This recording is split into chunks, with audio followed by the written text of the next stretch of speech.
Olá, começando ao vivo pela TV Capital, canal 32 e também pela NET, canal 21. E para vocês que nos acompanham por todo o Brasil e por todo o mundo através da internet, pelo site tvcapitalgoiania.com, mais uma edição do Jornal Argumento. Hoje a gente tem a alegria e o prazer de receber aqui uma das figuras mais ilustres da história de Goiânia, né? Afinal de contas, são vários mandatos frente à Câmara Municipal de Goiânia, defendendo o interesse do cidadão goianiense, aquelas pessoas que eu falo que são os estadistas.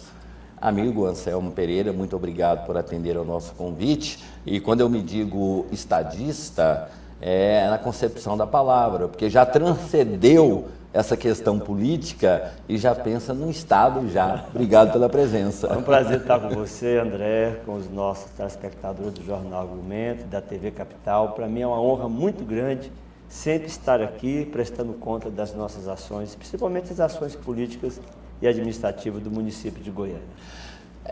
Vereador, antes lembrar que o pessoal que está em casa, né, pode participar, mandar as suas perguntas, podem fazer também questionamentos ao vereador Anselmo Pereira. O telefone é o 3957424, vai ficar durante todo o programa no seu vídeo para que você possa interagir conosco e fazer as suas perguntas e também participar desse programa. Vereador, quantos anos à frente do mandato no Legislativo Municipal? Olha, contrariando a tese do povo que não gosta de reeleição, nós estamos praticamente com quase 30 anos de mandatos ininterruptos, né? Tivemos alguns mandatos nos primeiros anos de 1976, 77, que nós assumimos, ficávamos na condição de suplente, e o de deputado que nós renunciamos e voltamos para vereador. Então, praticamente, a minha vida começou em 76, a vida pública, ininterrupta até o ano de 2014, graças a Deus. E quando é que foi que o senhor falou assim, eu vou enveredar pela carreira política?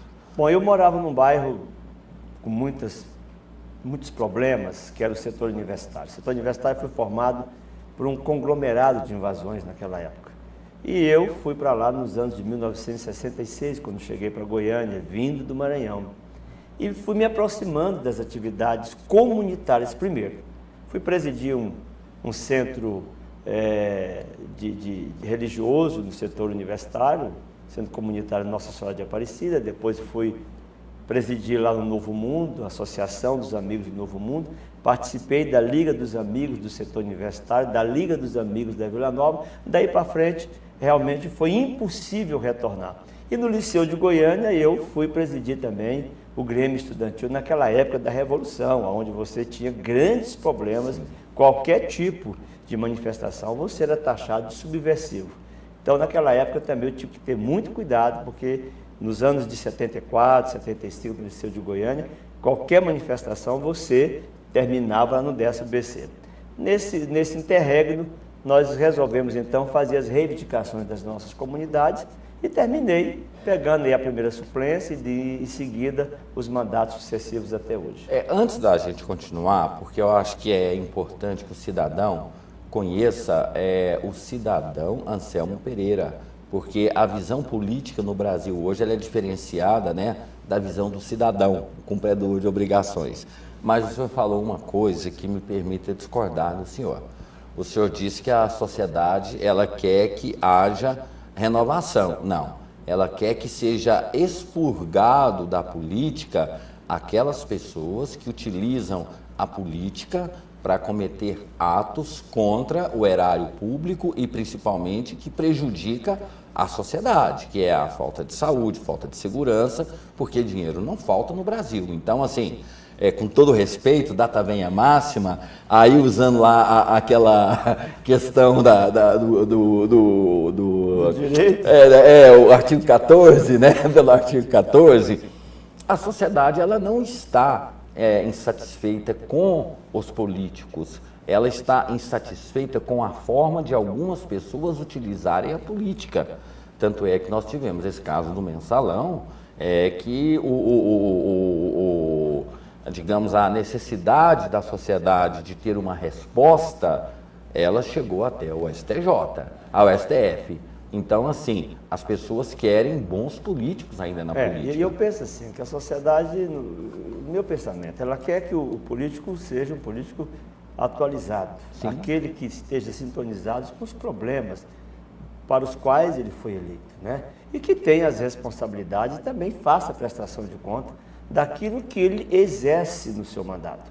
Eu tive a felicidade de até hoje ter aí na população goianiense realmente uma sintonia perfeita. Tanto é que a cada dia o quantitativo de votos nosso melhora. Isso significa que você deve estar trabalhando bem, deve estar sintonizado com os problemas da cidade, deve viver o momento histórico da sua cidade e, para isso, a sociedade te dá uma contrapartida. Quando eu falo essa questão da renovação de mandatos permanentes, é porque é isso que você falou, talvez os políticos ruins, de uma certa forma, por outros mecanismos que não é o meu, terminam ficando muito tempo no poder. E nós sabemos que o poder econômico, ele ainda prevalece muito nos pleitos eleitorais no Brasil. Nós vamos falar sobre esses assuntos daqui a pouco, mas vamos conhecer um pouco do cidadão Anselmo Pereira. Quantas vezes o senhor já teve a oportunidade de, num programa de televisão, falar sobre não a vida particular, mas a vida do CPF e não do CNPJ, né? Porque quando vira político, aí você não é mais uma pessoa normal, não. Você já passa a ser uma empresa, né? Vira uma empresa. Mas quando o senhor pisou pela primeira vez na Câmara Municipal, quando o senhor teve essa oportunidade, o senhor chegou com sonhos, projetos, empolgado. E quando o primeiro dia, o que o senhor sentiu quando o senhor pisou o primeiro dia no plenário? Na verdade, quando eu fui assumir a primeira sessão, eu fui convidado porque era um suplente. Naquela época, você poderia assumir quantas sessões precisasse, independente da licença. Hoje não, hoje você precisa tirar tantos meses de licença para que o suplente entre. Naquela época não, o vereador não ia para a sessão, o presidente convocava o suplente. Isso nos anos de 1977, 78, 79. E eu ainda tive a oportunidade de ser vereador com figuras de indústria, como Pedro Teixeira, Goianita, aquelas figuras, Roxinho. Participei de muitas sessões com ele. Então, o primeiro dia que eu fui, eu tinha mais ou menos quase que 18 anos e meio. Eu fui emancipado para ser candidato. A legislação federal não permitia que quem tinha menos de 21 anos, a maioridade absoluta era 21 anos.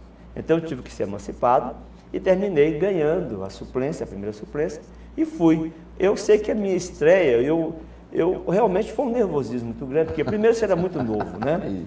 E segundo, você leva uma bagagem de sonhos para realizar.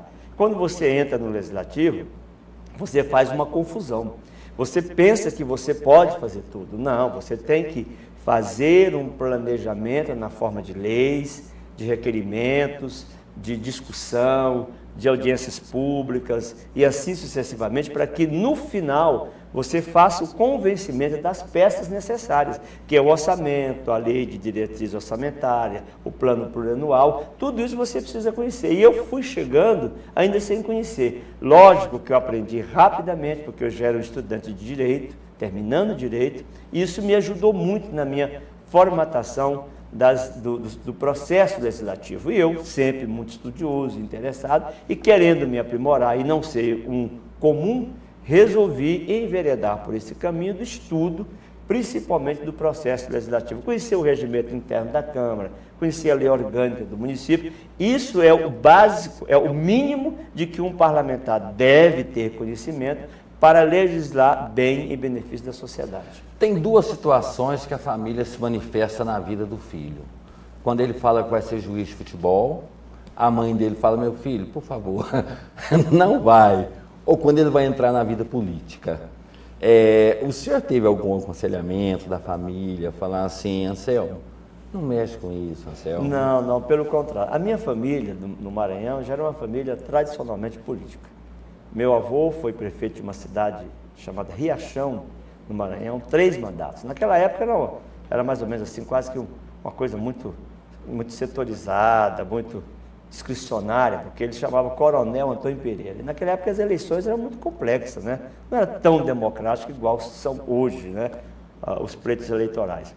Então, minha família já era uma família realmente política. Meu pai pertencia a um segmento da coluna Prestes, ao comunismo, ele era do Partido Comunista, sofreu com isso, tanto é que por causa disso é que nós viemos do Maranhão para Goiás, por causa da perseguição sobre o meu pai, que pertencia à coluna Prestes na época. Então ele era do Partidão, do Partido Comunista mesmo, e era atuante, foi perseguido, foi até preso na época politicamente, e minha mãe resolveu dar um basta nisso tudo, vindo embora com toda a nossa família para Goiás.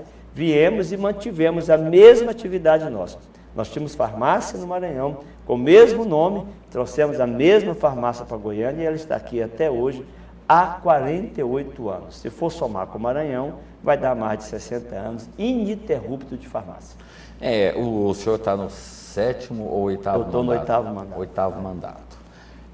Fazendo uma avaliação desse período todo, porque nós temos um problema no Brasil que o cidadão ele não se preocupa com a história, ele se preocupa com fato pontual e ele não entende a história e julga o que está acontecendo hoje sem conhecer a questão da história brasileira.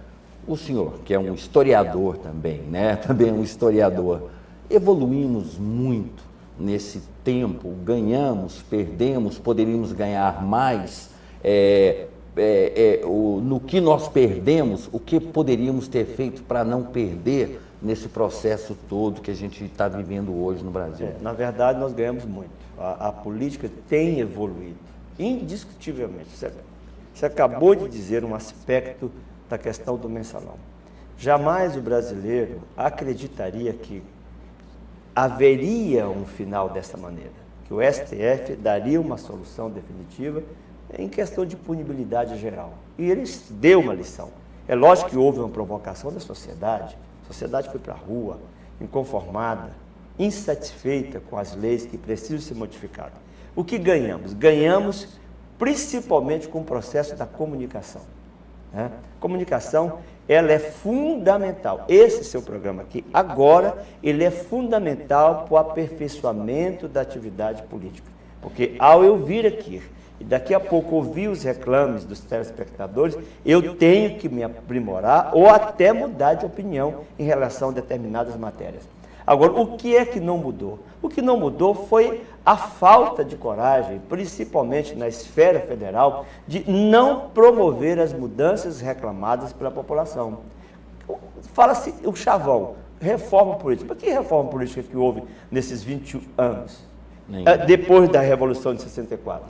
Nenhuma. Não houve uma reforma eleitoral. Só reforma eleitoral e, aliás, uma reforma eleitoral conveniente. E outra coisa, que torna a campanha mais cara e favorece quem tem mais dinheiro. E conveniente, que eu estou lhe dizendo. Então, o que nós estamos perdendo é que muitas das reformas, a reforma política, a reforma tributária, porque essa é extremamente penosa para a sociedade.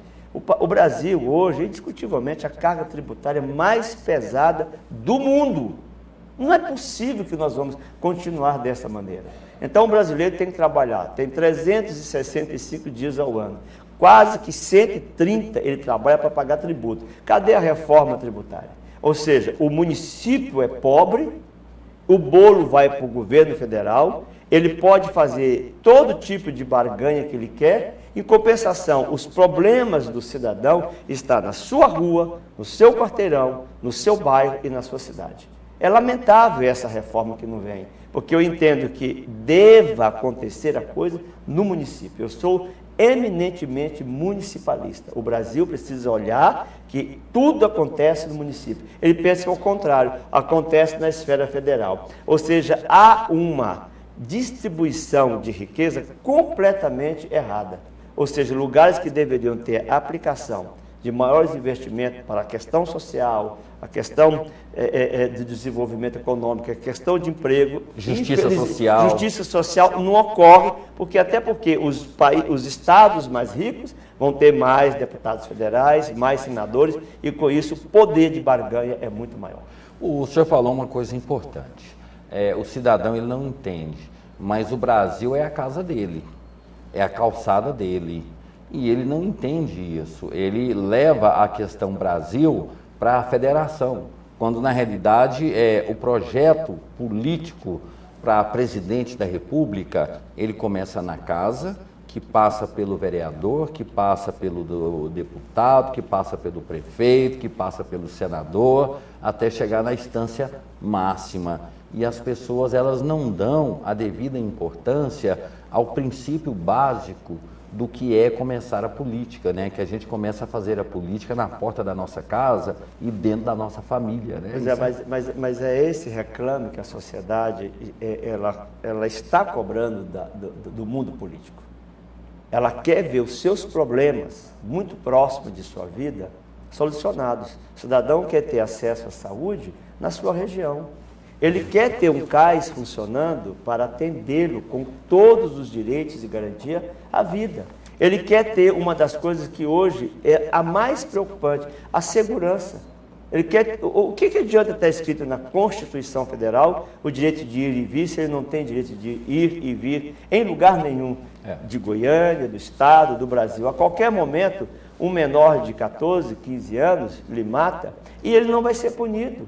Dentro de poucos dias ele está fora e a sua família está, infelizmente, traumatizada ou então perde todo o potencial de vida porque o chefe da família foi eliminado ou vice-versa. Então, lamentavelmente, no Brasil é preciso imediatamente ouvir o grito daqueles que foram para a rua, promover as mudanças necessárias, sob pena de que o próximo grito será muito mais convulsante e perigoso. Mas aí tem um aspecto, vereador, que conta muito. As pessoas, elas não têm acesso à informação e sim à notícia. E muitos veículos de comunicação, atendendo a interesses, inclusive eu falei isso aqui e foi gravado, já foi repercutido. Eu achei um absurdo quando as pessoas foram às ruas reclamar sobre a situação. O Jornal Nacional, ele se estendeu, colocou uma fala em rede nacional da presidente Dilma, dando uma conotação pejorativa à manifestação das pessoas, e quando terminou o pronunciamento da presidente, eles fizeram umas 5 ou 6 matérias só mostrando atos de vandalismo.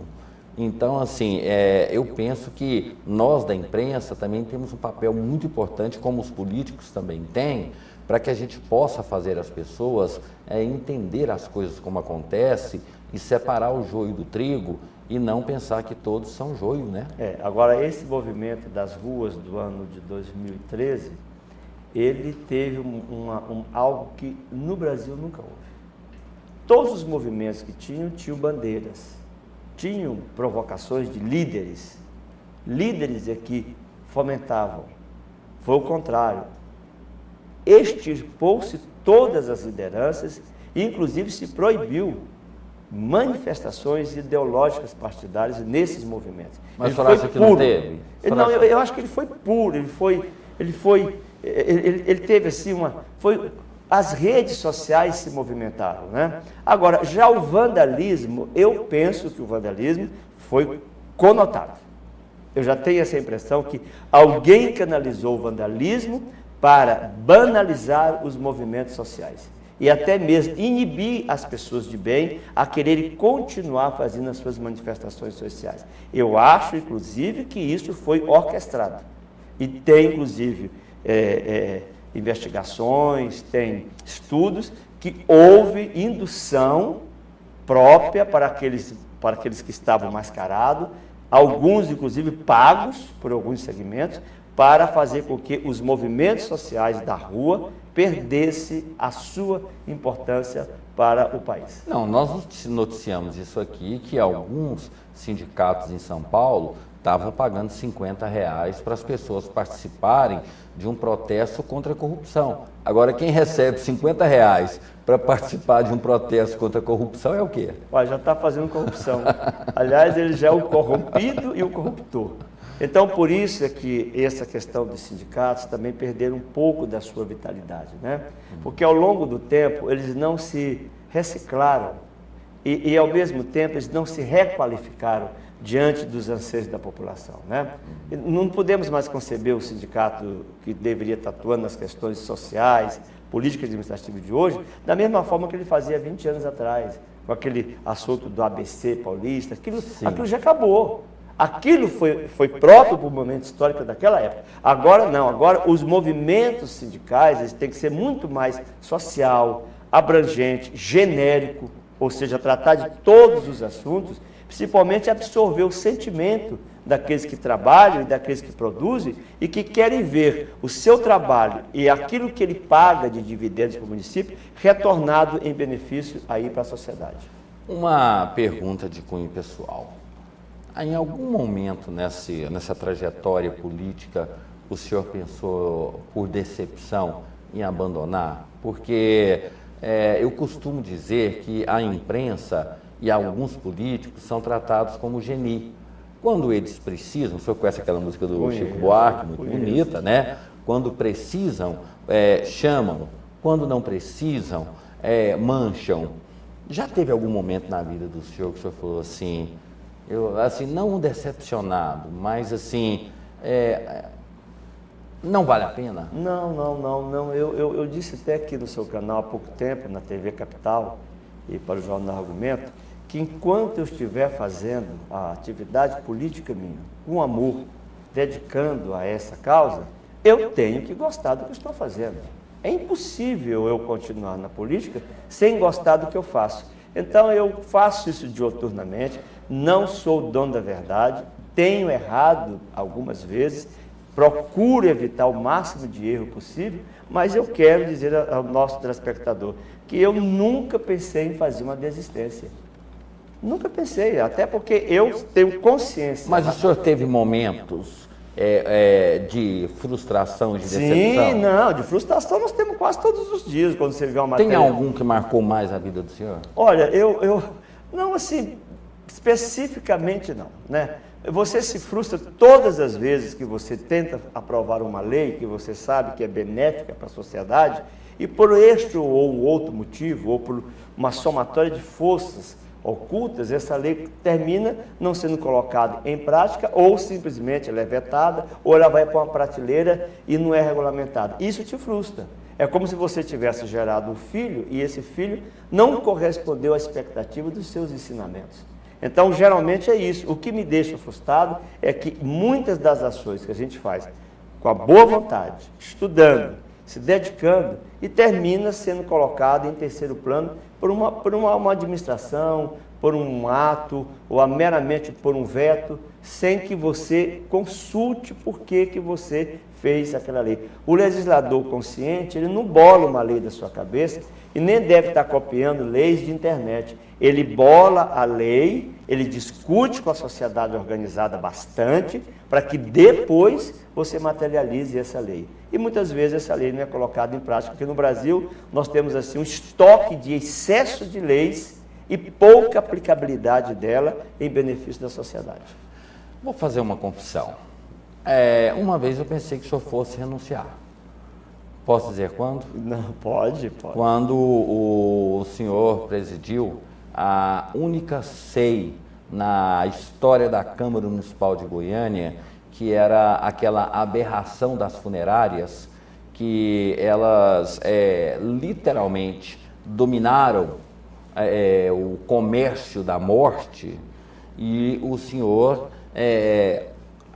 abriu uma SEI, essa SEI chegou até o fim, e sabendo-se de quem estava envolvido nisso, eu temi pela vida do senhor, e em um determinado momento eu até comentei com o Padre Jesus, falei assim, Padre Jesus, eu acho que o vereador Anselmo Pereira ele vai renunciar, porque não vai aguentar a pressão. Realmente foi uma das situações mais, que eu diria, complexa que eu enfrentei na minha vida. Foi a SEI da máfia das funerárias. Naquela época era isso mesmo. Goiânia tinha uma desorganização plena, como tem Brasília hoje. Brasília está hoje no estágio que estava Goiânia há 15 anos atrás. Alguns parlamentares, eles tentaram regulamentar o serviço funerário em Goiânia e desistiram não renunciaram ao mandato, mas renunciaram às suas ações. Eu não quero citar o nome, mas eram 2 que, por sinal, estão na vida ativa. Tem uma que é deputado, tem uma que é até deputada federal. Eles não deram conta diante das ameaças.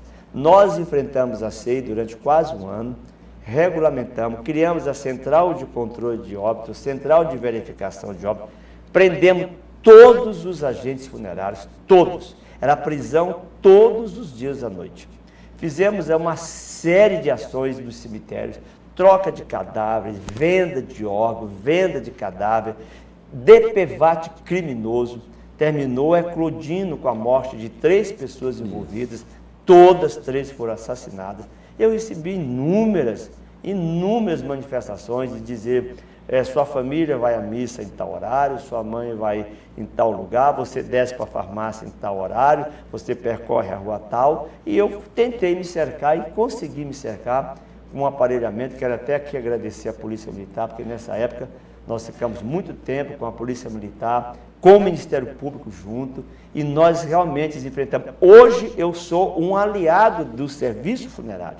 Todas as leis que passam pela Câmara do Serviço Funerário, as boas funerárias que ficaram em Goiânia aqui hoje, ainda em número de 13, todas receberam o certificado, as outras nós fechamos, eliminamos, e o serviço funerário em Goiânia, ele tem hoje um comportamento perfeito. Inclusive a tabela de preços e serviços do Serviço Funerário de Goiânia é revisto anualmente por uma comissão para que não haja a exploração desse tipo de serviço na hora da morte. Eu me lembro de uma situação, não vou citar nome, mas nem lugar, uma pessoa que o senhor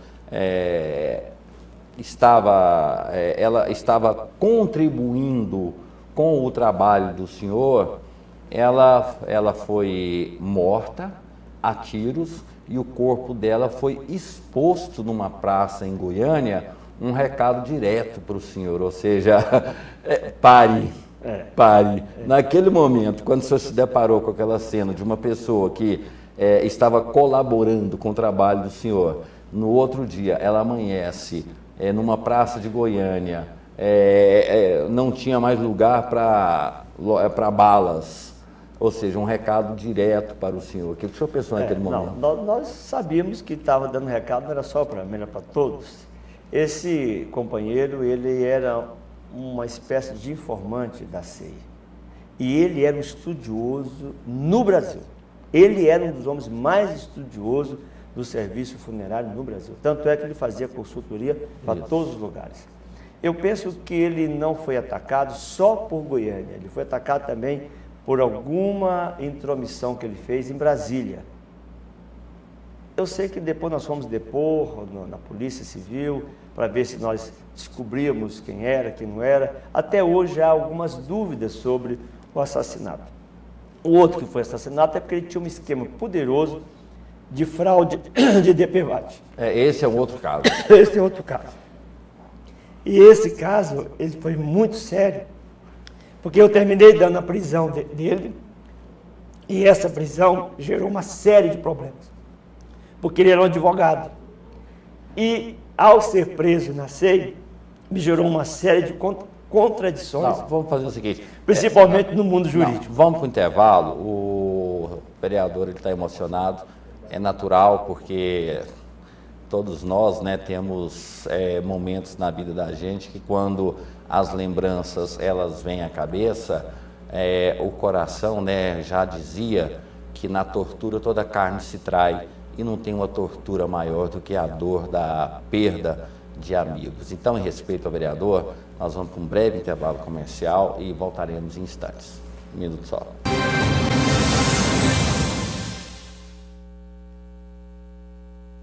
Real Cores, loja Conceito Anjo. Compre e concorra a uma moto Honda 125 0 km.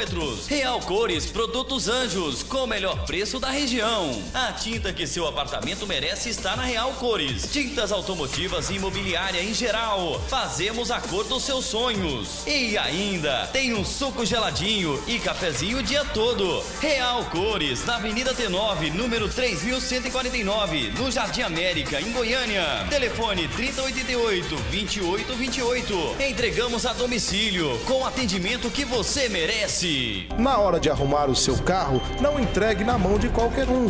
Conheça a Sol Mecânica, assistência técnica mecânica em geral para carros nacionais e importados. Mecânica especializada Mitsubishi. Sol Mecânica, Avenida Epitácio Pessoa, final da Avenida T63. Telefone 3287-6488. Sol Mecânica.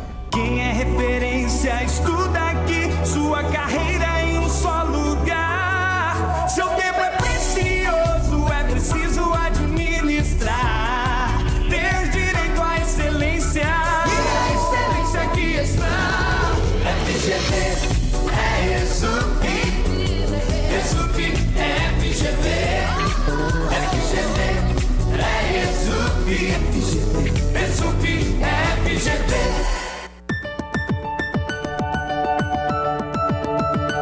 Nos momentos mais importantes da sua vida, a Samed sempre esteve ao seu lado. São 37 anos cuidando do que há de mais valioso, a saúde da sua família. Hoje a Samed coloca toda a sua estrutura e tradição em favor da vida. Com o plano Multisaúde, a Samed atende a todas as especialidades médicas, em convênio com os melhores hospitais. Samed, a vida toda com você.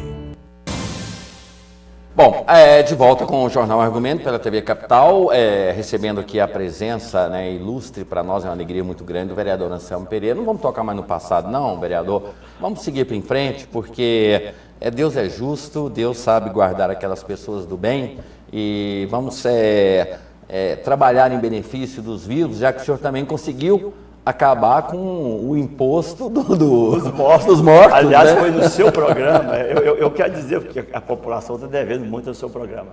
Eu me lembro que um prefeito, aliás, um homem sério, um homem de história, que eu tenho o maior respeito, alguém induziu ele a cobrar um condomínio das sepulturas do município de Goiânia. Eu achei aquilo uma loucura. A pessoa, você tem um ente querido enterrado no cemitério.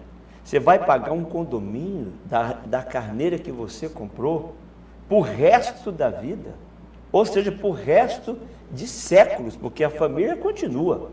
Quer dizer, nós tivemos que acabar, e acabamos, foi justamente no seu programa da TV Capital e no jornal Argumento. Nós fizemos uma crítica, fomos o relator, graças a Deus o prefeito da época nos ouviu e imediatamente me ligou que eu devolvesse arquivando esse projeto. Cobrar condomínios de sepulturas em Goiânia era uma indústria fantástica. Aliás, era uma captação de poupança popular que nunca iria terminar. Agora, vereador, vamos falar um pouco sobre a cidade, eleição 2014. O cenário para 2014 não apresenta-se nada agradável. Nós vamos ter uma disputa muito acirrada, que já começou inclusive com Marina, Eduardo Campos e tantas outras assim nesse aspecto. O senhor espera uma eleição focada, como aconteceu no ano passado, São Paulo, Rio e Minas, ou o senhor acha que nós vamos ter um debate mais amplo? E, na opinião do senhor, também, quais são os assuntos que deverão ser discutidos nas próximas eleições? Olha, o debate será extremamente genérico no país todo. É impressionante como nós vamos ter uma eleição logo após os movimentos sociais terem se manifestado e querem refletir na urna. E a cobrança continua. Eles estão esperando, a população do Brasil está esperando dar uma resposta dos seus anseios nesta eleição. Portanto, o comportamento será atípico. E, aliás, é bom que os políticos que vão disputar as eleições de 2014 procurem realmente estudar, se aparelhar do que é que a população quer ouvir e qual o tipo de reivindicação que ela quer que você realmente coloque no seu plano de governo, ou seja, no executivo, no legislativo e até mesmo no judiciário. Agora, é bom lembrar que o eleitor vai estar extremamente esclarecido e muito exigente com o seu voto. E eu gostaria que essa reforma política estivesse acontecendo. Primeira coisa, que nós tivéssemos a possibilidade do voto facultativo. Esse seria uma maneira de você, inclusive, eliminar muito daqueles políticos que chegam ao poder pela compra do voto. Esse, para mim, seria um dos grandes mecanismos, embora a Justiça Eleitoral tenha punido muito daqueles que tiveram abuso de poder econômico. Há poucos dias saíram mais punições sobre abuso de poder econômico e a Justiça Eleitoral está se aprimorando cada dia mais e eu quero parabenizá-lo. Agora, eu quero lembrar que este pleito será o resultado do anseio popular deste país, que quer ver colocada a segurança como meta de governo, que quer ver a corrupção como meta de erradicação de forma definitiva, que quer colocar a questão do direito à saúde como uma maneira de você fazer que todo brasileiro tenha esta possibilidade. Que o nosso país, ele já é um país eminentemente emergente, caminhando para se estabilizar de maneira econômica, inclusive no cenário mundial. O que falta, ao meu entender, é que ao entrarmos num pleito político eleitoral e aqueles que ganham, ao sentarem em suas cadeiras, principalmente no Executivo, eles têm que esquecer a questão da política partidária e gerenciar a função para a qual ele foi eleito. O prefeito do seu município, o governador do estado e a presidência da República gerenciar o governo federal. Por que não funciona, vereador? Porque nós sabemos que vivemos num regime republicano, onde elegemos, através do voto, os nossos representantes.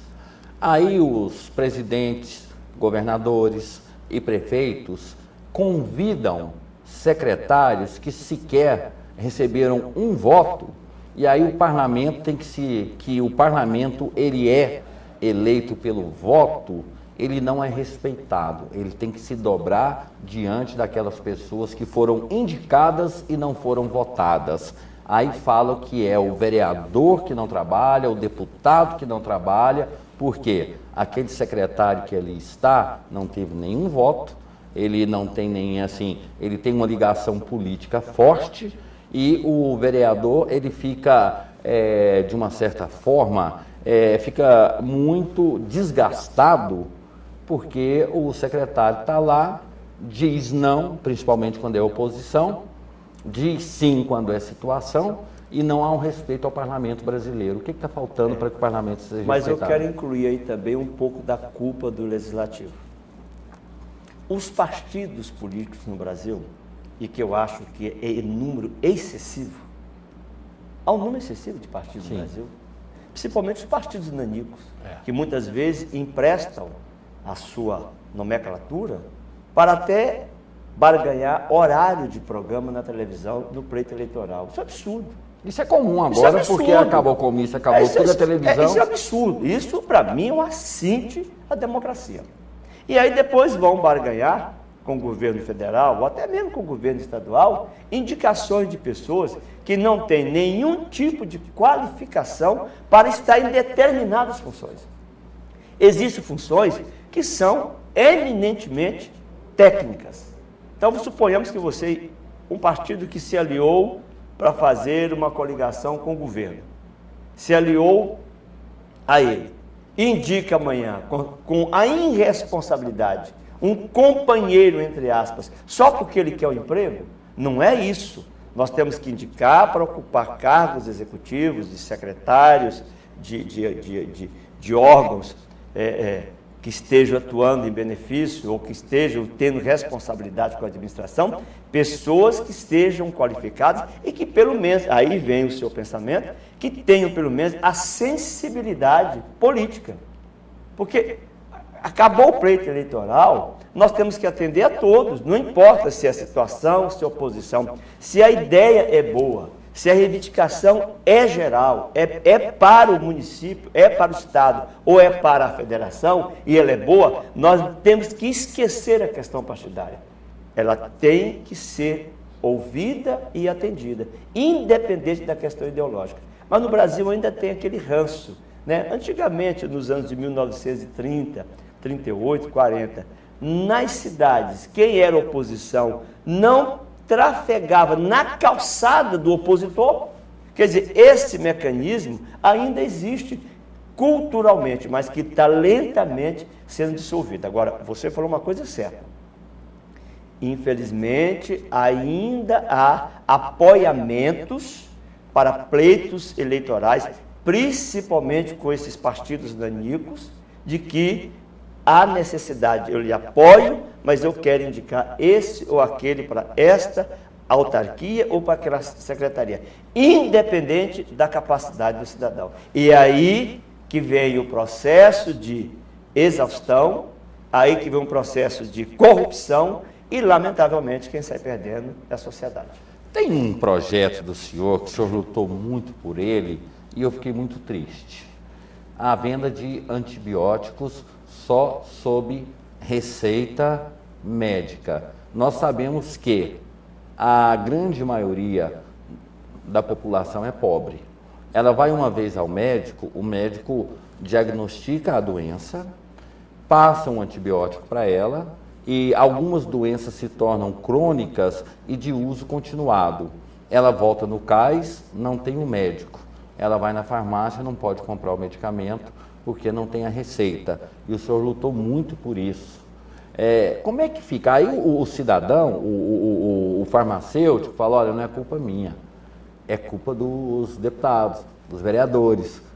E diz que votaram isso. Não, e na verdade, eu quero dizer que a nossa lei, ela está em vigência, sim. O prefeito baixou um decreto, mas eu, que humildemente entendo de lei, nenhum decreto sobrepõe a lei. Isso. Esta nossa lei, gastamos 2 anos para aprová-la. Nós fizemos várias audiências públicas, inclusive com representante da Anvisa, que é um órgão federal, com o Conselho Regional, Conselho Federal de Farmácia, com a Vigilância Sanitária Municipal e Estadual. Nós não fizemos uma lei da cabeça. É lógico que eu, que entendo de medicamento, porque eu sou farmacista, eu não sou farmacêutico, eu vejo no balcão da minha farmácia, todos os dias, essa questão. Porque a Anvisa baixou uma RDC lá, dentro de uma irrealidade. Imagine lá no norte do Brasil, lá na Amazônia, lá em Rondônia. Nós aqui ainda temos médicos e temos grandes deficiências de médicos, de quantitativo de médicos.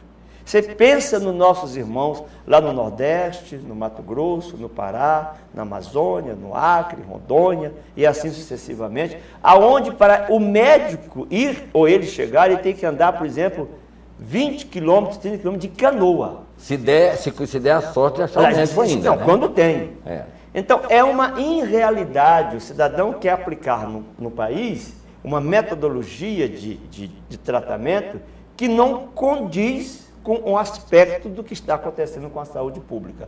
Eu quero citar para você o problema de Goiânia. Goiânia é, por excelência, uma referência em saúde.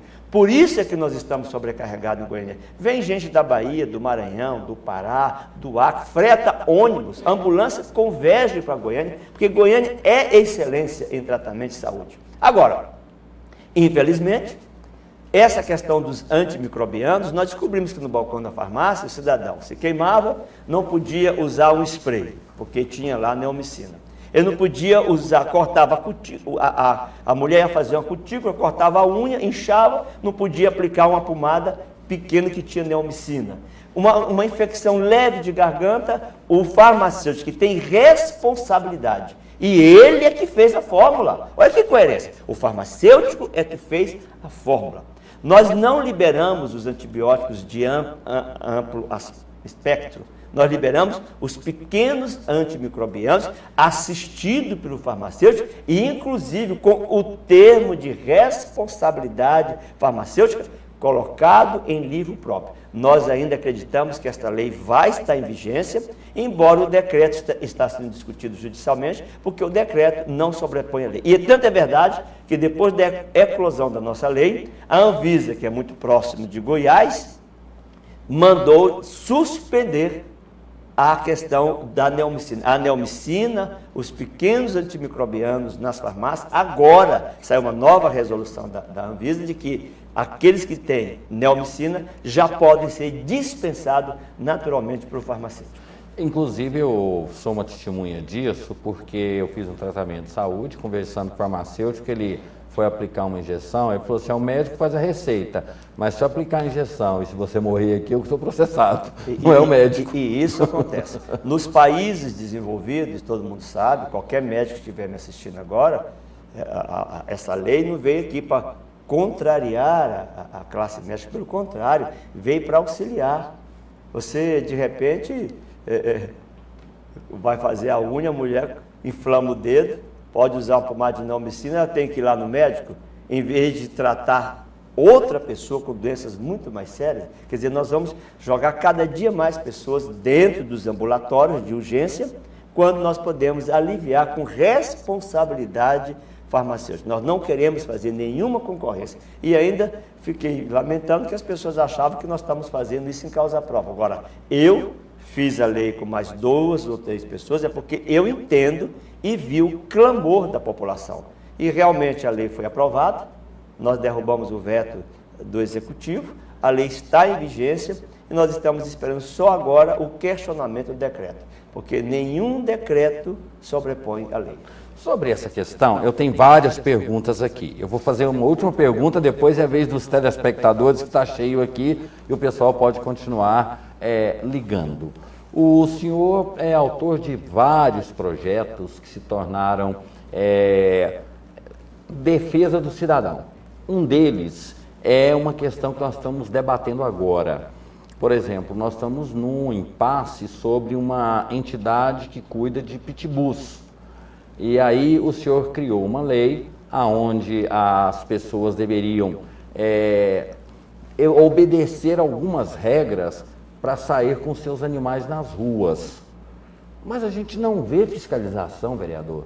Qual que é o problema? Porque, assim, o Brasil é um país rico em leis, mas não tem essa fiscalização. Onde que está o erro? Principalmente nessa questão dos animais. O erro está na aplicabilidade da lei. Quando você faz uma lei, ela é sancionada e regulamentada, ela tem que ser aplicada. E a nossa lei é simples. Eu também fiz essa lei com um trabalho muito grande com a sociedade organizada. Eu me lembro que eu reuni com o sindicato dos veterinários, com toda uma entidade chamada Anclivepa, que existia na época, e nós fizemos uma lei não só para os animais, mas para os equinos também. Sim.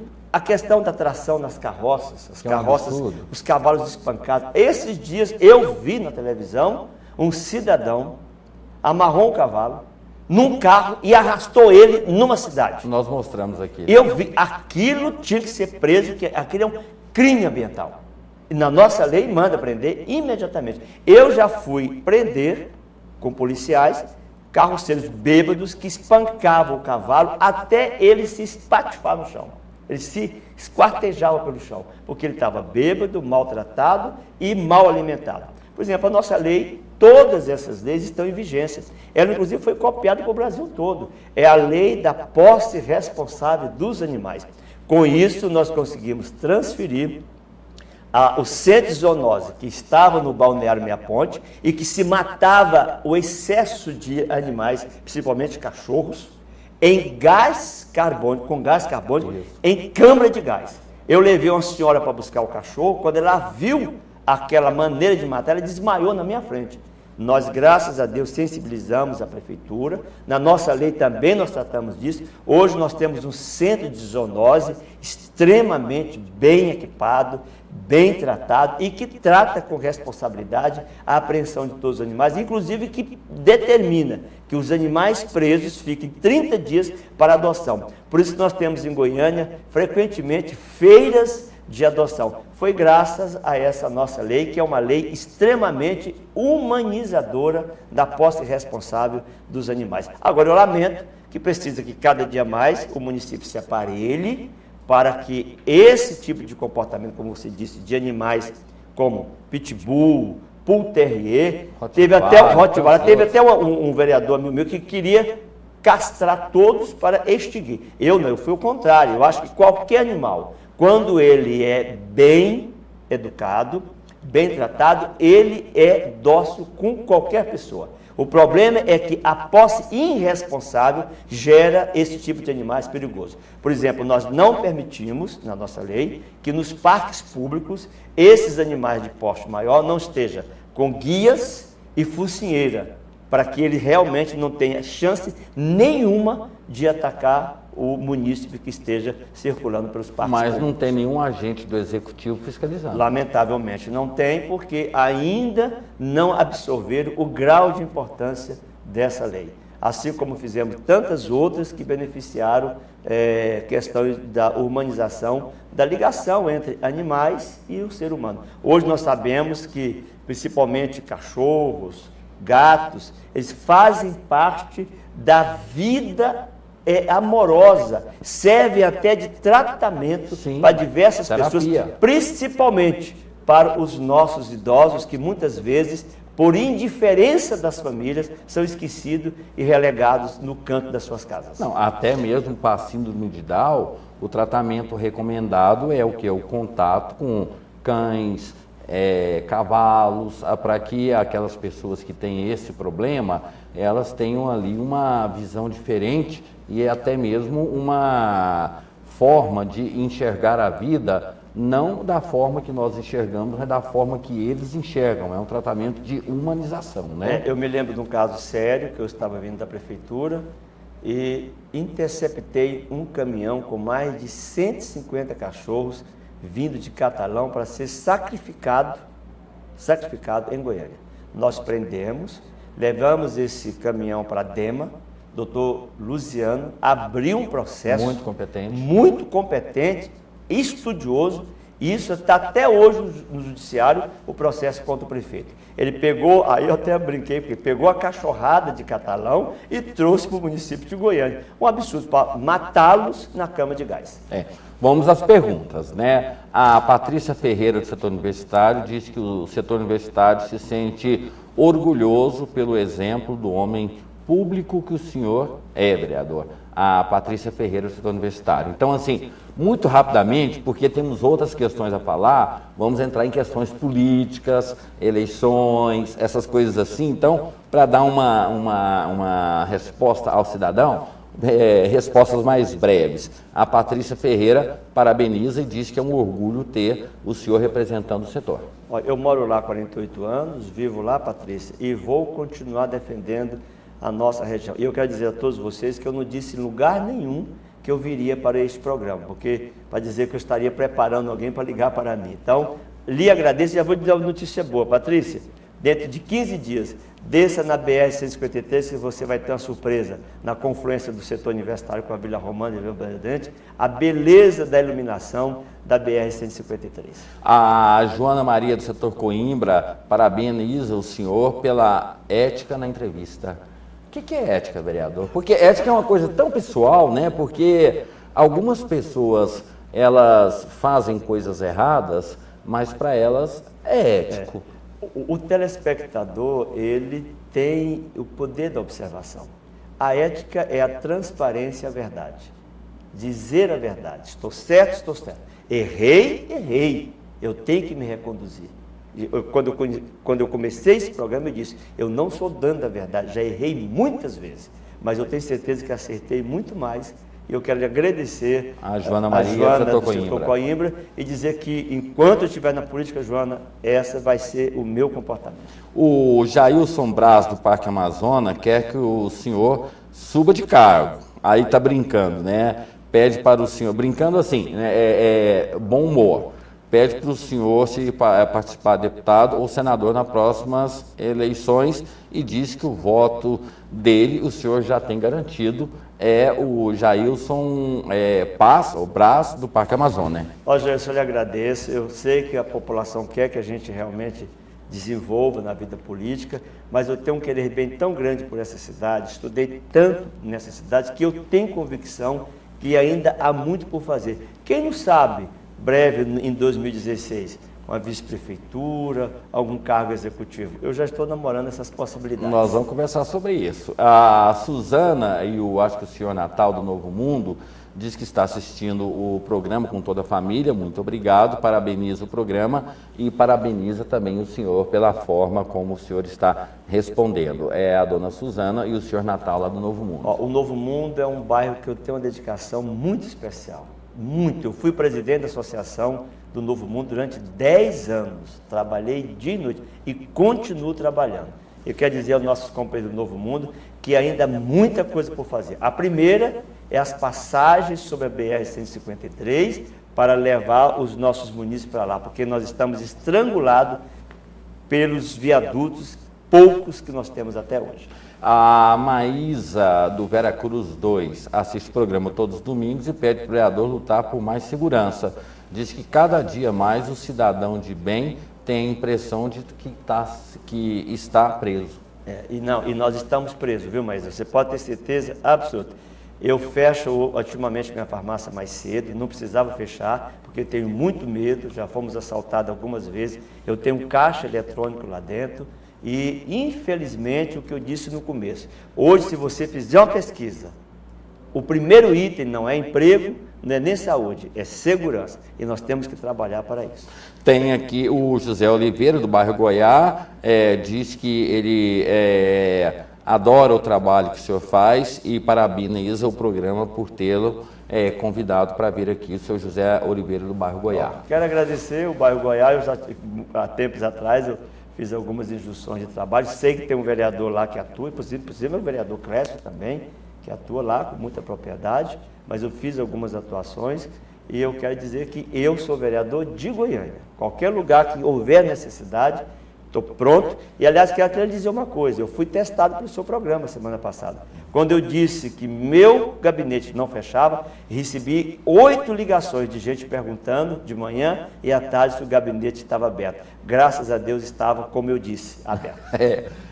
Eu não estou conseguindo entender, não sei se é Maima Alves, desculpa se eu errar, da Vila Maria Luísa. Diz que se tem um vereador que merece elogios, esse vereador é o senhor. E parabeniza o programa por ter convidado o senhor e ela pede um abraço do senhor. Agora o nome aqui está, acho que é Maíma Alves, né? Se eu estiver errado, por favor, me desculpa, mas ela parabeniza e pede um abraço do senhor. Um abraço. A Vila Maria Luísa é um bairro bem próximo do Jardim Novo Mundo, na região leste, viu? E quero mandar um abraço a você e sua família. Estamos prontos para o trabalho. O Leandro, do Alto do Vale, ele é motociclista. Ele pede um carinho especial do vereador em relação à coleta de lixo em toda Goiânia, mas em especial no centro da capital. Olha, eu hoje percorri algumas ruas e, por acaso, Leandro, eu percorri ruas do centro. Eu estava com o meu assessor e disse, eu estou impressionado com a quantidade de entulho no município de Goiânia. Eu sei que a prefeitura está passando por algumas dificuldades, a Comurg tem se esforçado, mas nós precisamos realmente fazer uma cobrança muito maior. A questão de limpeza de Goiânia já é uma questão, não é só da questão de urbanização, é uma questão, inclusive, de saúde pública, porque nós estamos vivendo um momento em que poderemos ter aí um aumento muito grande da doença provocada pela dengue, pelo mosquito Aedes aegypti. E isso vem de parte dessa sujeira acumulada na nossa cidade. Nós vamos fazer cobrança. Tá, eu só peço às pessoas que tenham um pouco de paciência, né? O telefone, a informação que eu tenho é que o telefone ele não desocupa as pessoas ligando, né? Então, por favor, insista, porque é um momento para que a gente possa conversar aqui com o vereador, como fala aqui, inspetor, se eu não me engano, Burães, do Parque Amazônia, da Guarda Municipal. Ele parabeniza o vereador por defender a Guarda Municipal e diz que se não fosse o senhor, a Guarda não existiria hoje. E é verdade, isso no governo passado, há uns 3, 4 governos, havia extinção da Guarda, mas eu sou um dos que defende a Guarda. E, aliás, está aí, a Guarda agora ela vai estar capacitada para estar armada. A Guarda ganhou, depois de muitos anos, o plano de cargos e salários, e eu sou daqueles que elogio. Quero elogiar nesse momento o prefeito Paulo Garcia. Você vê, eu sou de um partido, estou elogiando o prefeito, porque ele, depois de tanta sensibilidade, criou o plano de cargos e salários da Guarda Municipal de Goiânia. E eu louvo a atitude do prefeito Paulo Garcia, está aí, eu sempre elogio aquilo que é bom. E eu quero dizer à nossa Guarda que eu estou cobrando o prefeito cada dia mais para que nós possamos ter o quartel da Guarda Municipal, preferencialmente lá no antigo depósito do setor Santa Genoveva, porque nós precisamos de uma guarda qualificada, aparelhada, para ter capacidade de auxiliar a segurança pública do município. Fala mais um pouco sobre esse projeto, vereador, porque a Guarda Municipal ela tem uma importância fundamental. Ela atua na segurança das escolas, dos estabelecimentos públicos, mas ela passou por um processo muito complicado, inclusive denúncias que eles tinham só uma farda. Tinha que usar a farda de dia, lavar de noite para trabalhar no outro dia e só tinha cacetete para enfrentar bandido. O que o senhor tem mais, assim, agora, esse projeto do senhor que para expandir? Quando a gente fala de guarda municipal, a gente está falando de segurança. De segurança. Realmente nós estamos enfrentando algumas dificuldades aí na guarda, em questão de alguns equipamentos, mas eu tenho certeza absoluta que a gestão que está lá também, ela está trabalhando nesse sentido. Hoje a guarda ela é muito mais consciente, porque entrou uma turma nova, já com nível superior. Esse plano de cargos e salários vai permitir uma atuação muito mais eficiente. Nós já temos a guarda ambiental no município de Goiânia, nós já temos a guarda para o trato escolar do nosso município. Agora, é preciso que nós avancemos. Realmente nós estamos precisando avançar cada dia mais e colocar a guarda como parceira da segurança pública. Para isso, essa guarda armada agora, ela vem aparelhada com cursos especializados para que qualquer um não pode ficar manejando equipamento perigoso como um revólver. Mas ela precisa atuar, inclusive, em parceria da segurança pública do nosso município. Estamos pedindo ao nosso prefeito Paulo Garcia para que ele faça um novo concurso, porque muitos aposentaram e muitos passaram para outras esferas estaduais e municipais, inclusive para a Polícia Militar. Nós estamos começando a regredir o quantitativo de pessoas da Guarda Municipal. Queremos, inclusive, dobrar o quantitativo, porque ela é fundamental para dar segurança dos nossos bosques, nas nossas praças, aí nesses equipamentos públicos que nós temos, como colégio, postos de saúde, e inclusive auxiliar na ronda policial, porque nós já temos aparelho suficiente, equipamento suficiente, para que agora a Guarda seja realmente uma parceira eficiente da segurança pública. Tem aqui acho que é Maia ou Maria Pereira, me desculpe, da Vila Nova. Ela parabeniza o jornal por dar essa liberdade ao político de não apenas falar sobre a vida política, falar também sobre a vida pessoal. O senhor sente vontade, vereador? Falar da vida pessoal? Às vezes assim, não, porque todo mundo que vem ao vereador quer um favor. Ele tem um problema.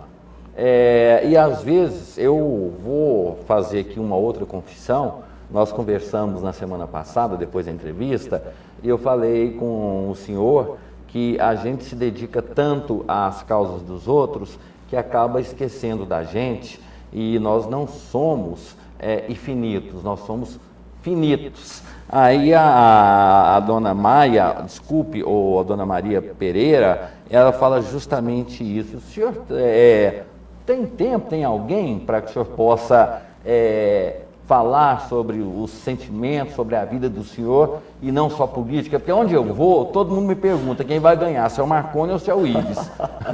O senhor... Eu, naturalmente, eu tenho um problema. Eu acho que eu sou um dos poucos políticos que tem um contato permanente com o povo 24 horas. Eu tenho um comércio.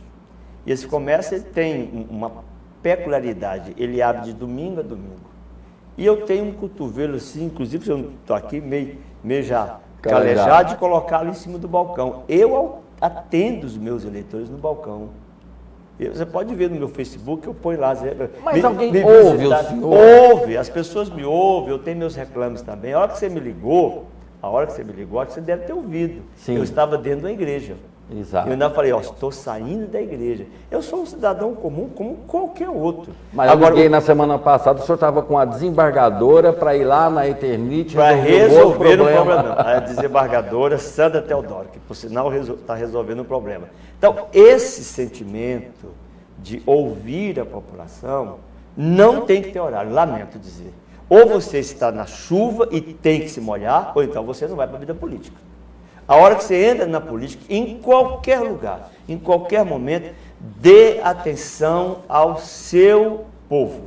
O segredo de se perpetuar bom tempo no poder é ouvir o eleitor. Talvez você não vai resolver todos os problemas, mas eu garanto para você que quando o eleitor é ouvido, ele fica muito satisfeito. Francisco Almeida de Campinas pergunta se o senhor é candidato a deputado estadual. Não, não sou candidato, Francisco.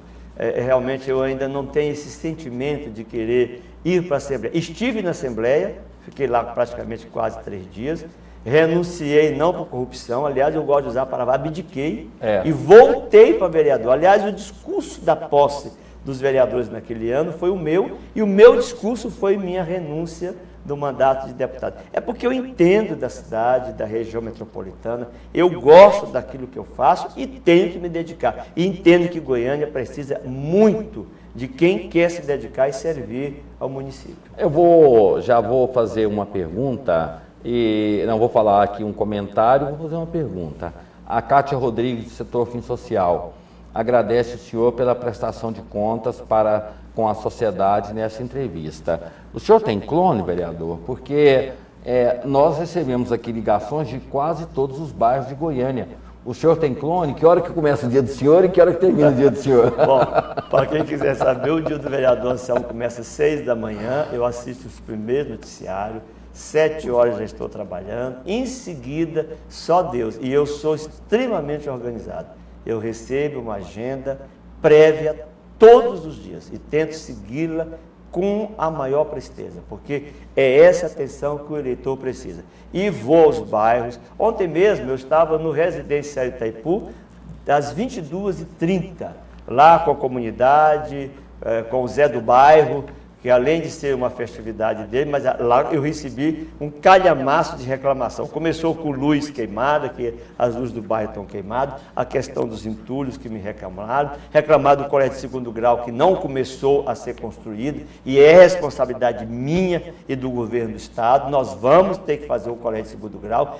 Esse contato, ele é que formata a minha vida pública. E dentro desse contato é que eu faço o planejamento para que eu me torne um homem público. Tem aqui a Marluce do Jardim Goiás. Ela diz que o senhor deveria ser prefeito de Goiânia.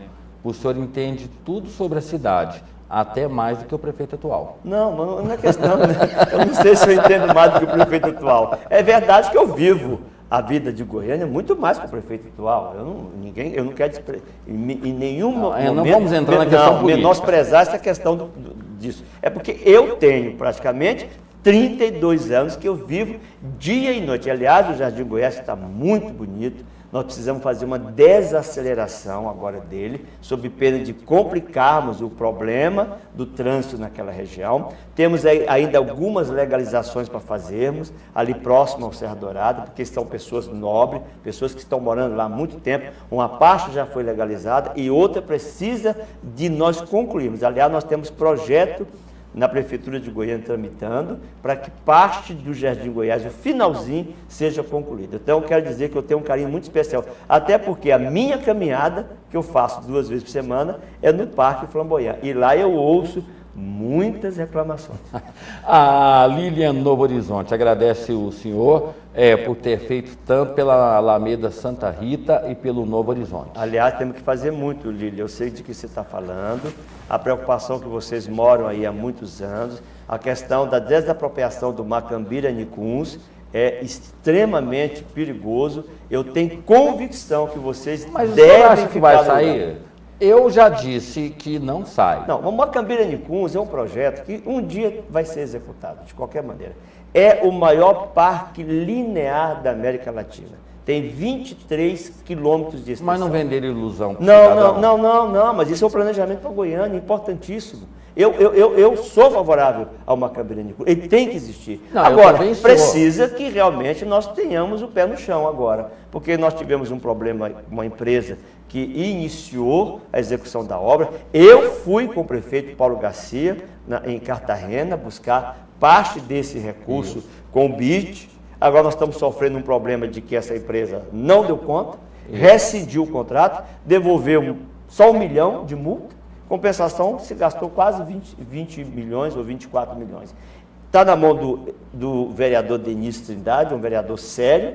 Eu tenho certeza que o prefeito tem boa intenção sobre isso, ele tem responsabilidade e cabe a nós, do Legislativo, fazer tudo o que for possível para que nessa gestão do prefeito Paulo Garcia, nós tenhamos boa parte do Macambira de Nicunzi executado. Isso é uma qualificação da cidade de Goiânia fantástica. Mas lá, vereador, já fizemos matéria, lá já está ocupado, virou depósito de lixo, o mato já tomou conta, então, ou seja, a obra está abandonada.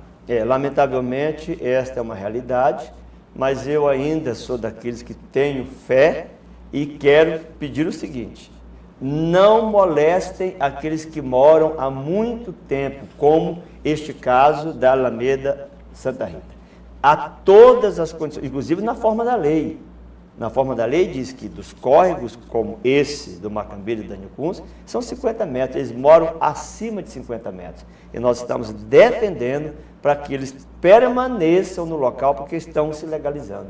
E isso a prefeitura gasta menos com a desapropriação e pode aplicar mais na formatação do parque. Eu tenho que ir para o último intervalo e eu vou fazer aqui rapidamente aqui. O Felipe Carvalho, do Goiânia 2, ele pede apoio do senhor nas obras do aeroporto e acompanha o trabalho do senhor, parabeniza. O Luiz Henrique, do Jardim Liberdade, parabeniza o programa e também entrevista a postura do senhor nas respostas. A Luísa Magalhães, do setor Jardim Nova Esperança, elogia o programa e também parabeniza o senhor pelo trabalho realizado. O Josivan, do Jardim Itaipu, parabeniza o senhor e diz que o senhor é muito bom lá para a região. Então, assim, em função do tempo, a gente tem que ir para o intervalo para falar de política, né? Então, assim, agradecimento a essas pessoas, agradeço a todos, né? Esses companheiros, alguns eu já tive até contato. O Josivan, por exemplo, é uma liderança atuante nossa do Residencial Itaipu. Viu, Josivan? Nós temos que fazer muito. Assim como foi feito aquele UPA, que está lá servindo, você sabe do que eu estou falando, é uma unidade de pronto atendimento, o asfaltamento, a pavimentação, nós vamos ter muita coisa para fazer em toda essa região. Aliás, acabamos de entregar uma bela duplicação e iluminação da GO 040, indo para Aragoiânia. Isso tudo são reivindicações dessas lideranças da região sudoeste. Aí assim, não vai dar mais para...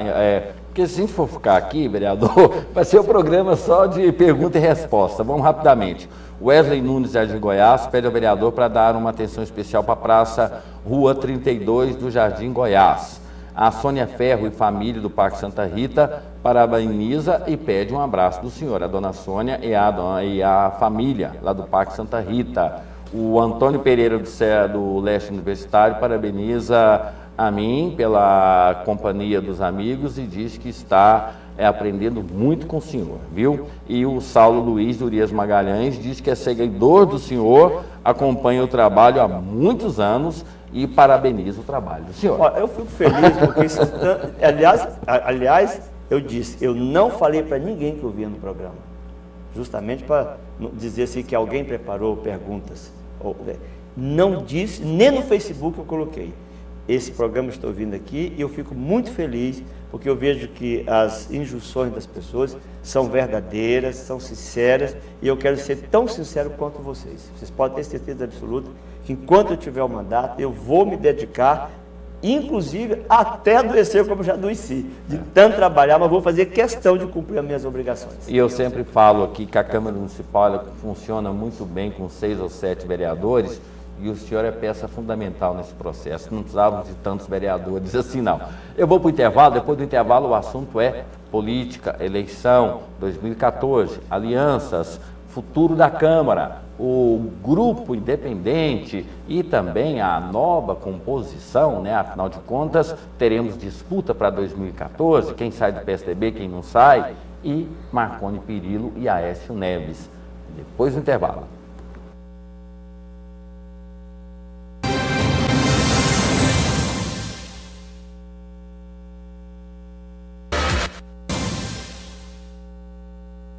com o Jornal Argumento, pela TV Capital, canal 32, né? Só dizendo para as pessoas, podem continuar mandando as perguntas, só deixa o número do telefone para o vereador depois responder, porque nós vamos agora abordar assuntos, né, que são de interesse de todos, afinal de contas as eleições estão chegando.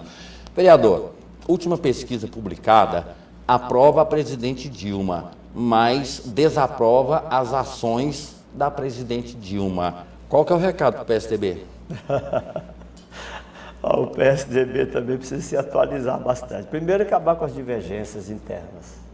Eu tenho o direito de falar, porque eu sou o vice-presidente do Metropolitano e fui presidente. Primeira coisa, acabar com as divergências. Começar a olhar quem será o candidato e prepará-lo diante desses questiúmes. O senhor está dizendo, então, que Aécio Neves ainda não é? Não, eu sinceramente acho que ainda não. Ele precisa fazer a junção. É inteligente, é dedicado, ao meu entender, a bola da vez, mas precisa parar todas as arestas para vir realmente bem segmentado. Olha, eu só conheço Vitória com união. Eu não conheço Vitória com desunião e nem Vitória que alguém faz de conta e cruza o braço. Então, ainda é cedo para que o nome seja dito realmente que é Aécio. Até porque eu vou lhe dizer, Marconi tem o mesmo gabarito do Aécio. Né? Se quisesse, poderia estar disputando. Agora, eu vejo que nós precisamos, primeiro, cuidar do dever de casa, aparar todas as arestas dentro do PSDB e aproveitar essas situações que você acaba de dizer. Aprova a Dilma, mas não aprova determinados comportamentos. É nessas questões da fragilidade dos comportamentos é que o PSDB precisa montar o seu programa de governo para sensibilizar a população. Aqui em Goiás o PSDB está tranquilo, porque antes tinha uma briga entre Júnior do Friboi e Iris Rezende e Maguito. Agora surgiram mais dois elementos novos, Antônio Gomide e Paulo Garcia. Então, ou seja, já não se fala mais em Vanderlan, terceira via, e apostam numa eleição aí de Júnior do Friboi. Quando ele é colocado na pesquisa, Marconi Perillo leva no primeiro turno. Vocês estão torcendo para enfrentar quem? Iris ou Júnior do Friboi? Não, nós estamos torcendo para enfrentar um adversário.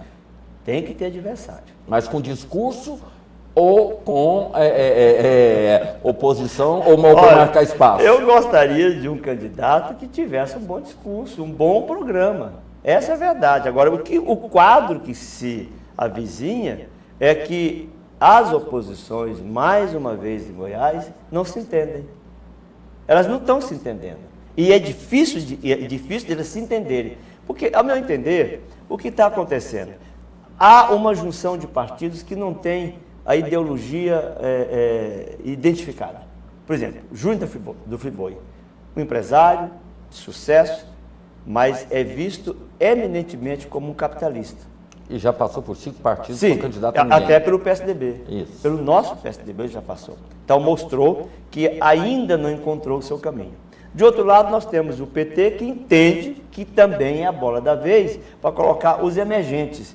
Quem é emergente? Emergente, o prefeito de Anápolis, o prefeito de Goiânia, e possa ser que surja outra pessoa que esteja fazendo um trabalho dentro do Falaram PT. até no reitor da UEG, Sim. que era o plano B. Se não desse nada certo, nem Iris, nem nada, o reitor poderia ser o novo na eleição. Por outro lado, nós temos as forças que já atuam em Goiás, como o DEM. Nós temos aí o DEM, que tem que ser respeitado, que ainda tem hoje eu ouvi até uma conversa que poderia até apoiar o PMDB. Quer dizer, eu fico até meio achando que é mais especulação. Hoje, na realidade, já conversei com o Ronaldo Caiado, ele descarta essa possibilidade. Então veja que as oposições não se encontraram para ir para a disputa eleitoral. Agora, uma coisa é certa, Marconi conseguiu sair desse quadro, está no quadro de realizações, é um realizador, está tocando obra dioturnamente. Desculpe eu falar aqui a expressão, mas é um animal político. Ele não cansa, ele trabalha e pensa 24 horas por dia. Eu já citei aqui dentro de Goiânia infinitas obras que ele está fazendo em Goiânia. Eu acabei de citar uma da BR-153, que ninguém queria iluminar a BR. Ninguém queria iluminar. Eu cheguei a fazer a municipalização em projeto de lei entre a Getop e a Vila Redenção. transformando aquilo em avenida, deputado José Eduardo Silva Nascimento, para que a prefeitura pudesse aplicar a iluminação. Foi feito alguns anos atrás e, lamentavelmente, se deteriorou pelo tempo. Agora não. Agora o governo do estado pegou a BR-153, está iluminando e vai entregar toda iluminada. Fez todas as duplicações das saídas de Goiânia. Olha que beleza você ir aí para Araguaiânia, você ir para a saída de Goiás Velho, todas estão sendo duplicadas. O hospital de urgência, que já está na fase final, deve ser entregue em abril na região noroeste. E na região noroeste, o grande sonho, além do hospital, todo o sistema de esgotamento sanitário. Esse era o sonho da população. E mais, a legalização fundiária. Estamos entregando pelo governo do estado milhares e milhares de escritura pública na região noroeste. Então, não dá nem para falar de tanto de obra que está sendo feito no município de Goiás. Então, o que está acontecendo? O Marconi saiu da esfera da discussão política, dos questionamentos políticos, e está fazendo o que ele tem que fazer. Trabalhar para o povo de Goiás. Mas trabalhar muito, não é pouco não. E depois discute o dividendo. Quem trabalha muito, quem semeia muito, certamente vai colher bastante. É um processo natural. O desgaste ele sempre existe. Ele só precisa de nome, endereço, RG e CPF. O governador Marconi Perillo passou por um processo de desgaste muito grande. Hoje a gente está vendo que esse processo está sendo transferido para o prefeito Paulo Garcia. E o que me chama a atenção é que o senhor é vereador de oposição, e eu já trouxe aqui vereadores da base que não fizeram tantos, eu não vou dizer elogios, mas reconhecimento como o senhor fez a Paulo Garcia. Não, mas eu também falo coisas que... Mas, assim, a figura do prefeito está desgastada, isso é fato. Sim, mas isso é natural, isso é natural. Desgaste e administração pública, isso é natural. Agora, eu já disse aqui na sua televisão, na TV Capital, no Jornal Argumento, que ignorância é aquele político que acha que quanto pior, melhor. Não é o contrário. Todos nós temos que fazer junção de forças para que realmente aquilo que nós nos propomos seja feito não em benefício do meu nome, nem do Paulo Garcia, nem do Marconi, mas em benefício da sociedade. Eu acabei de dizer aqui que o governador do estado está fazendo tanta obra em Goiânia que eu nunca vi na minha vida pública, mas ele está fazendo. Agora, nós queremos também que o prefeito de Goiânia tenha condições de fazer obras, acerte, porque se ele acerta, nós e as nossas reivindicações vão bem. Eu tenho dezenas de reivindicações, eu citei aqui agora uma. A questão da mobilidade do município de Goiânia. É impossível Goiânia, com 80 anos, ter os mesmos problemas que capitais de 300 anos. Como que você pode? O envelhecimento do centro de Goiânia, como é que você concebe que uma cidade de 80 anos tem o mesmo envelhecimento precoce do centro de Goiânia? Porque falta uma política de requalificação para o centro de Goiânia. Então, esses erros, eles têm que ser evidenciados, mas eles não podem ficar meramente colocando no lado da punição. Eu, que sou um parlamentar e tenho experiência, eu só posso criticar quando eu ofereço a solução. A crítica tem que ser eminentemente construtiva. Esse desgaste, queira ou não queira, reflete sobre a aliança PMDB-PT, porque Marconi Perillo chegou no ápice da rejeição, está baixando. A oposição está começando a ter uma rejeição. Isso aí, nessa forma do senhor, é um fator assim a já ser comemorado, colocar champanhe já para gelar? Não, absolutamente. Olha, eu sou um cidadão que digo que política só se ganha quando sai o resultado final. Na última hora, na última contagem. Eu sempre faço política até faltando as 17 em ponto do pleito eleitoral. Então você trabalha, você tem que realmente viabilizar os seus projetos, você tem que sensibilizar a população, você tem que falar a língua daquele que quer que você fale por ele. Na hora de votar na Câmara, você tem que votar naquilo que o povo pensa. Por que os professores invadiram o plenário e conquistaram? Eu mesmo dei minha cadeira, minha mesa, levei até fogãozinho, levava comida, porque era um direito deles e terminaram conquistando. Isso serviu de lição tanto para o Legislativo quanto para o Executivo. A questão dos impostos. Eu cansei de dizer que a metodologia estava errada. Tem 8 anos que a lei é de minha autoria. Do IPTU que o senhor está falando e da planta de valores. Da planta de valores, que eu dizia que a planta de valores tinha que ser atualizada, e um recadastramento técnico-científico do município de Goiânia. Nós queremos que a prefeitura arrecade, nós precisamos que ela arrecade. A prefeitura precisa de receita. Ela está com orçamento de quase, se não me engano, 6 bilhões de reais e que precisa viabilizar.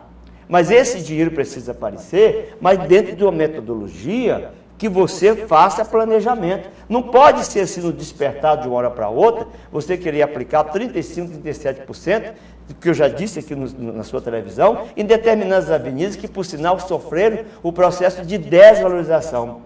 Então, esse entendimento nós estamos passando para o Executivo para que ele entenda que tem que ter metodologia com prazo e com tempo, para que haja uma sensibilização de que aquele que tem capacidade contributiva contribua com o município de Goiânia. Talvez seriam essas inúmeras derrotas que o Executivo tem sofrido na Câmara, inclusive essa questão aí da desafetação das áreas. Numa manobra de uma vereadora, ela pediu vistas, porque se fosse votado também seria rejeitado. É a mesma argumentação? Mesma argumentação.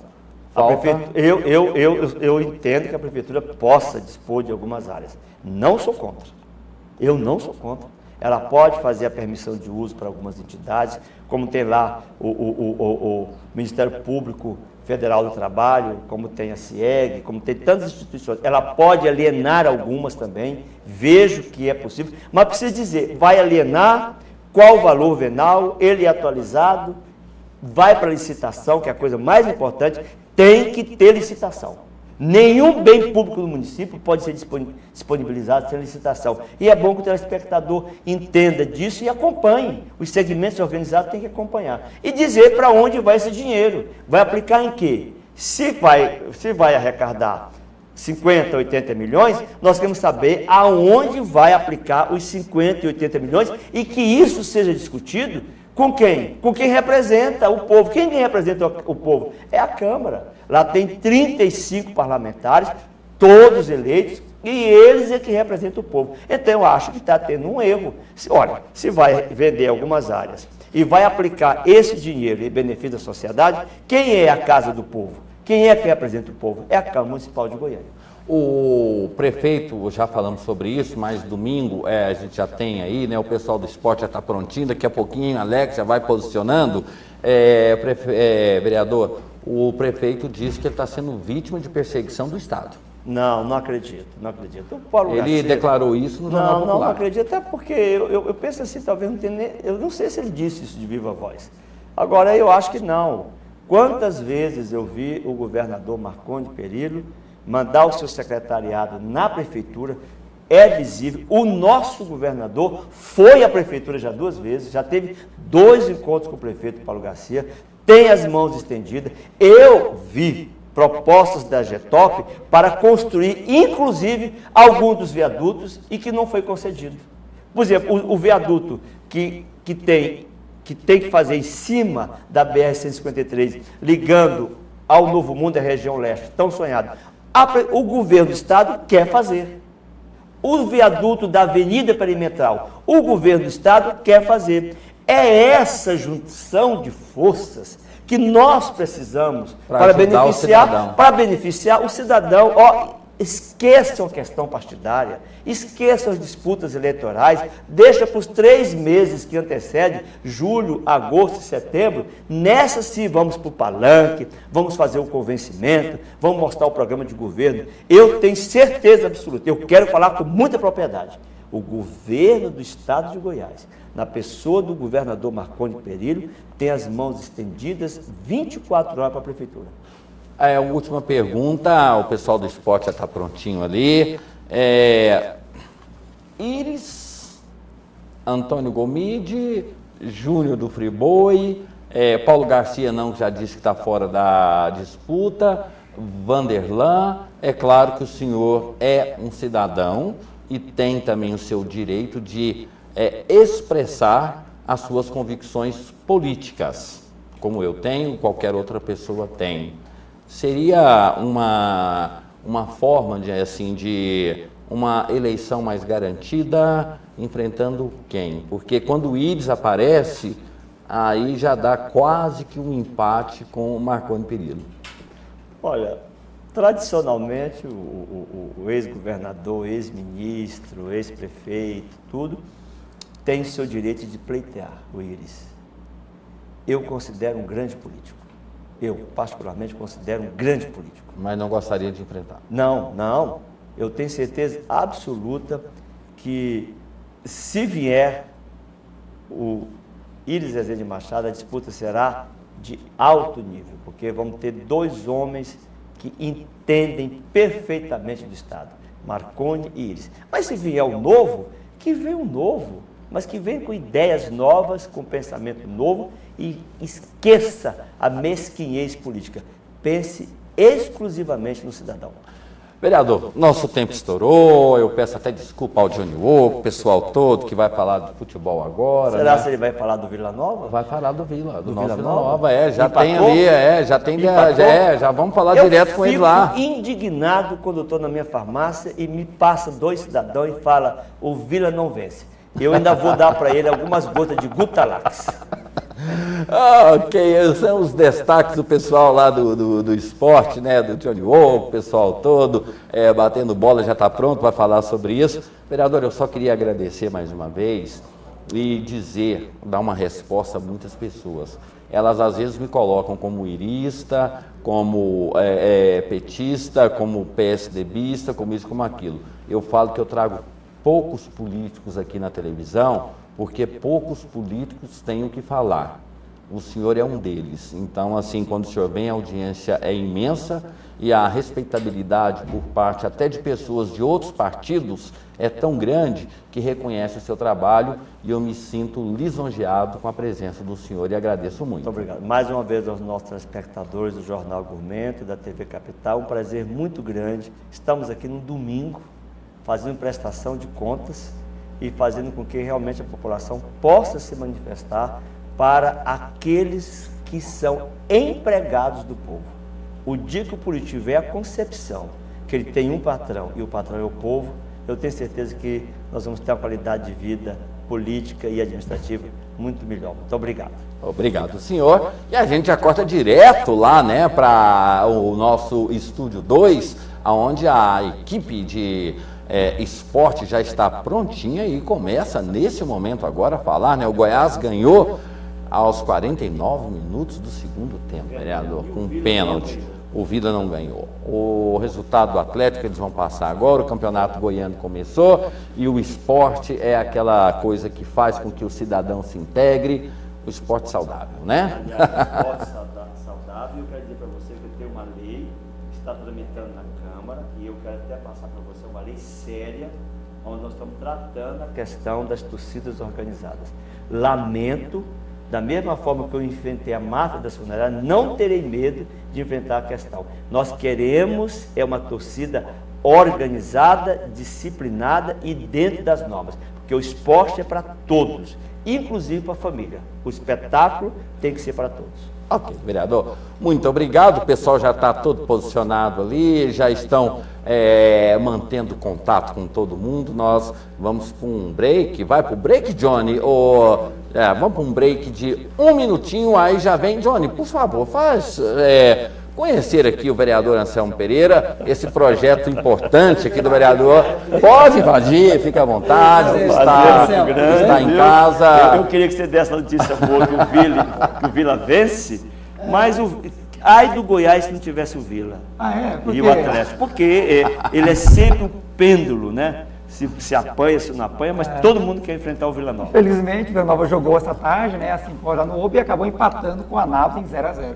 Mas para o Vila Nova, o time que está começando a temporada, eu considerei um bom resultado, viu, Anselmo? Muito bom. Pode ficar com esperança que o Vila Nova vai fazer uma grande temporada 2014. E os destaques do programa que começa agora? Dos destaques, André, a gente vai enfatizar realmente a inauguração, a primeira rodada do Goianão 2014, né? Os jogos que envolveu o Goiás, o Atlético, o próprio Vila Nova, do Anselmo Pereira aqui, e também os jogos do interior. Tivemos outro jogo em Anápolis no dia de hoje, e também tivemos o jogo do Goianésia e Craque de Catalão, goleada lá em Goianésia, hein, André? Deixa eu contar uma coisa rapidinha aqui. Como é que chama aquele, o juiz que nós... Lino Ribeiro. Lino Ribeiro, ele me contou uma coisa para mim, aqueles folclores do futebol. Ele disse que ele entrou em campo com um cartão amarelo e esqueceu o cartão vermelho. E ele foi expulsar o jogador, aí ele não achou o cartão vermelho. E ele é do meu tempo, que usava aquela escovinha que a gente punha assim e tal. Eu ainda uso. Pois é, ele enfiou a mão no bolso e ele tinha escovinha vermelha. Ele expulsou o jogador com a escova vermelha. Pois é, pra você ver que nós entendemos de política e ele entende muito futebol. bem do esporte, com toda essa equipe que eu estou vendo aqui. Aliás, até a equipe bem montada. De um grande amigo meu que está aqui presente. E agora... O show meu querido... O show. É o Átilo Show. Átilo Show. Filho do vereador Show. Entende de política e de futebol. E de futebol, viu? E o comando agora é seu, amigo. Boa sorte. Boa noite. Grande bom trabalho para vocês. Boas notícias do esporte. E você que está querendo saber o que está acontecendo no futebol, fica ligado. Nós estamos indo embora, vereador. Eu faço questão de cumprimentá-lo pelo respeito, porque eu digo que o senhor é um estadista. Obrigado. O senhor pensa na cidade, no Brasil e não em questões políticas. Continue sempre assim. E hoje o programa foi diferente, que a gente levantou, interagiu, é uma forma assim que o senhor nos dá de nos sentir muito à vontade.